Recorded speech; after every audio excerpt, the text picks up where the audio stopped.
NEET का exam protest है या एजेंडा?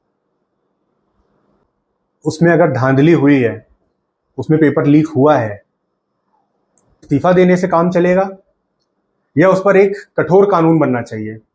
आप बताइए।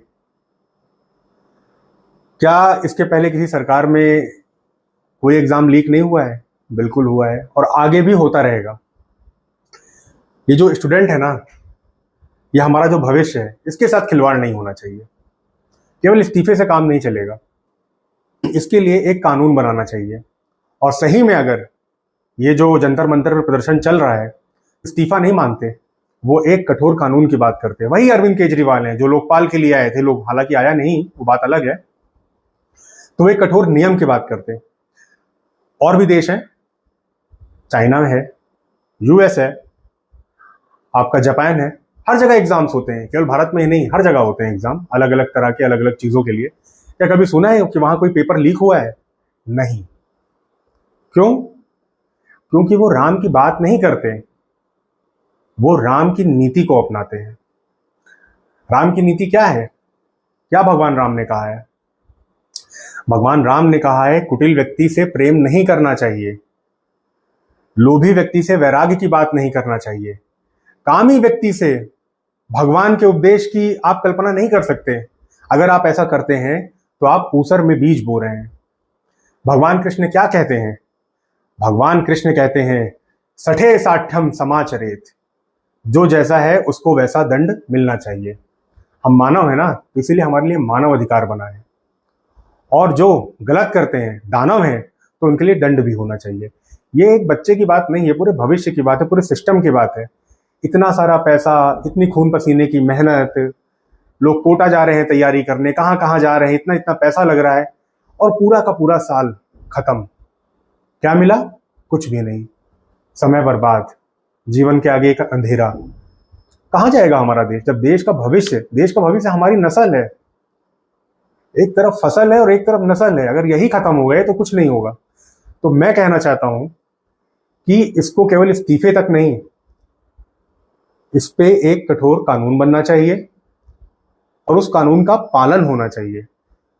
और अगर धर्मेंद्र प्रधान जी, मान लीजिए धर्मेंद्र प्रधान जी आज जो है इस्तीफा दे देते हैं, कोई गारंटी है कि आगे नहीं होगा या कभी हुआ नहीं था? सरकार को इस पे कठोर से कठोर कदम उठाना चाहिए और एक कानून ला के दिखा देना चाहिए कि हाँ, और जनता की सरकार है और जनता के लिए है।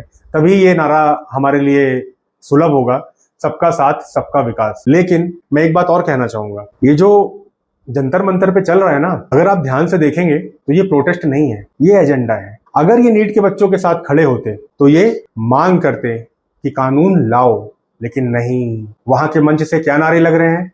वहां के मंच से सनातन विरोधी नारे लग रहे हैं। वहां से गाया जा रहा है कि बस नाम रहेगा अल्लाह का। ये क्या है? जितने भी सारे आपको 2014 में जो दिखे थे, पुरस्कार वापसी गैंग से लेके जो सब, वो सब आपको देखने को मिलेगा। आपको अरुंधति रॉय भी देखने को मिलेंगी, आपको प्रशांत भूषण भी देखने को मिलेंगे, जो याकूब मनन की फांसी को रोकने के लिए आतंकवादी को रात को 12 बजे जो है सुप्रीम कोर्ट में पहुंच गए। तो ये सारी चीजें मिलेगी। हमें समझने की जरूरत है कि हमें किसके साथ खड़े होना है और हमारे लिए क्या सही होगा, क्योंकि हम राष्ट्र हैं। राष्ट्र की एकता और राष्ट्र की अखंडता से कोई समझौता नहीं होगा।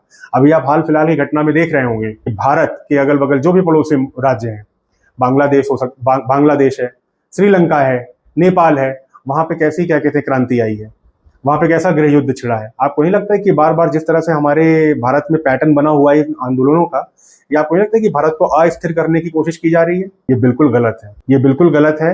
इस समय हमें पूरे समाज को, पूरे हिंदू समाज को एक होने की जरूरत है और साथ में खड़े होने की जरूरत है, और बिल्कुल डरने की जरूरत नहीं है। भारत एक है, भारत अखंड है। हिंदू एक धर्म नहीं है, जीवन का आधार है। हिंदू सीमित नहीं है, हिंदू विस्तार है। हिंदू एक चिंगारी नहीं है, हिंदू एक अंगार है। हिंदू एक मानसिकता तक सीमित नहीं है। हिंदू को मात्र धर्म मान लेना बिल्कुल गलत। ये पूरा संसार है। भारत माता की जय, वंदे मातरम। और इसके साथ अपना चैनल राष्ट्र देवो भव के माध्यम से मैं अनुराग आप लोगों को हमारे नैतिक जीवन मूल्य के साथ साथ जो हमारा कर्तव्य पथ है, उसको ज्योतिष के माध्यम से हम समझने की कोशिश करेंगे। और आज के समय में जो हमारे जीवन में स्ट्रेस, एंजाइटी और डिप्रेशन के लोग शिकार हो रहे हैं, उसको कैसे सनातन वैदिक पद्धति से हम उसको कैसे आसान बना सकते हैं, इस पर काम करेंगे। अभी तो बस शुरुआत है। आप लोगों से उम्मीद है कि ज़्यादा से ज़्यादा लोग आप जुड़िए और अपने विचार प्रस्तुत करिए। हम एक विचार, एक राष्ट्र, एक भारत, श्रेष्ठ भारत। भारत माता की जय।